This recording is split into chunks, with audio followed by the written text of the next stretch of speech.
عرب کے ریگستانوں سے اٹھنے والی وہ ہوا جو صرف ریت کے ذرات کو ہی نہیں بلکہ صدیوں کی سوئی ہوئی قسمتوں کو بھی جگا دیا کرتی ہے، اسی ہوا کے ساتھ جڑتا ہے ایک ایسا نام جو عمر میں چھوٹا تھا مگر عزم اور حوصلے میں پہاڑوں سے زیادہ بلند، محمد بن قاسم۔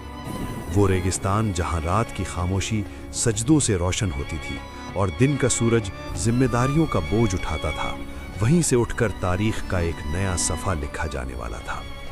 اس دور میں جب سندھ کے سمندری راستوں پر عرب تجارتی جہاز روانہ ہوتے، ان پر صرف مال و اسباب ہی نہیں بلکہ انسانی زندگیاں بھی سوار ہوتی تھی، لیکن ایک دن ظلم نے اپنی حد پار کر دی۔ ان جہازوں کو لوٹ لیا گیا اور ان پر سوار بے گناہ عورتیں اور معصوم بچے قید کر لیے گئے۔ ان کی چیخیں جب ہوا میں گھل کر لہروں سے ٹکرائیں تو وہ پکار صرف سمندر تک محدود نہیں رہی، یہ درد، یہ فریاد بغداد کے دربار تک جا پہنچی۔ یہ وہ لمحہ تھا جب ظلم ایک واقعہ نہیں رہا بلکہ ایک امتحان بن گیا، انصاف کا امتحان، غیرت کا امتحان۔ حجاج بن یوسف جب یہ خبر سنتا ہے تو اس کے چہرے پر سختی آ جاتی ہے، لیکن وہ جذبات کے سیلاب میں بہہ کر فیصلہ نہیں کرتا۔ اس کے فیصلے کی بنیاد بصیرت ہوتی ہے۔ اس کی نظر ایک نوجوان پر جا کر ٹھہرتی ہے، محمد بن قاسم، وہ نوجوان جو صرف عمر میں چھوٹا تھا مگر علم میں، تقوی میں اور فرض شناسی میں کئی بزرگ سپہ سالاروں سے آگے تھا۔ صرف 17 سے کم عمر مگر دل میں وہ وزن جو صرف اللہ پر یقین سے پیدا ہوتا ہے۔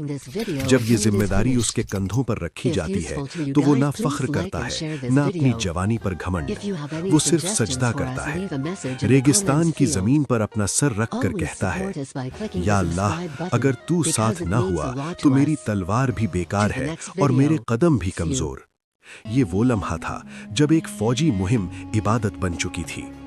ریگستان کا لمبا سفر طے ہوتا ہے، ریت کے سمندر، پتھریلی زمین اور راتوں کی ٹھنڈی ہوا۔ ہر منزل پر محمد بن قاسم اپنے لشکر کو صرف جنگ کا ہنر نہیں سکھاتا بلکہ یاد دلاتا ہے کہ جیت اور ہار تلواروں سے نہیں، اللہ کے فیصلوں سے ہوتی ہے۔ سندھ کی سرحد نظر آتی ہے اور سمندر کے کنارے دیبل کا قلعہ پتھر کی طرح کھڑا ہوتا ہے، بلند دیواریں، مضبوط برج، مگر یقین پتھر سے زیادہ سخت ہوتا ہے۔ جب جنگ کا آغاز ہوتا ہے تو منجنیق سے اٹھتی آگ صرف قلعے کی دیواروں کو نہیں، ظلم کے گھمنڈ کو بھی جلا رہی ہوتی ہے۔ ہر پتھر جو ہوا میں اڑتا ہے جیسے انصاف کی گواہی دے رہا ہو، اور جب دیبل فتح ہوتا ہے تو تاریخ ایک حیرت انگیز منظر دیکھتی ہے۔ تلوار کے بعد خون نہیں، امن کا اعلان ہوتا ہے۔ مندر محفوظ رہتے ہیں، عورتیں حفاظت پاتی ہیں اور عوام پہلی بار سمجھتی ہے کہ اسلام کا قانون انتقام نہیں، انصاف سکھاتا ہے۔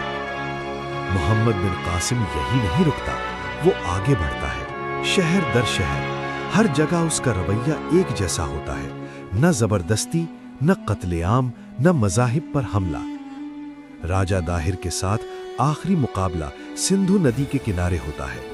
جب جنگ اپنے انجام کو پہنچتی ہے اور فیصلہ ہو جاتا ہے تو محمد بن قاسم اپنا سر زمین پر رکھ دیتا ہے۔